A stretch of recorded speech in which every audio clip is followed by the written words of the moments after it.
I don't know that there's any actual limit to the number of fights that President Trump wants to have at any one time. It appears to be an infinite number. It's his prerogative. 75 trade negotiations going on.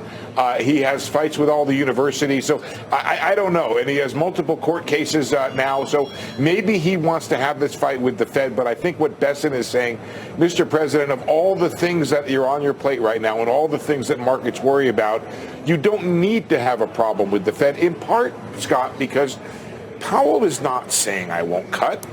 I think Powell would like to cut. I think Powell's a little more dovish than some people on his committee. Like Waller. Well, Waller's more dovish, I think. We could have that debate, but I think Waller's... No, I mean he's more dovish. Waller's more dovish, right. But I think there are people on his committee like Musalem, maybe Hammock, depends. Some people have talked about the idea of needing to raise rates. He's not talking about that. I think he wants to cut.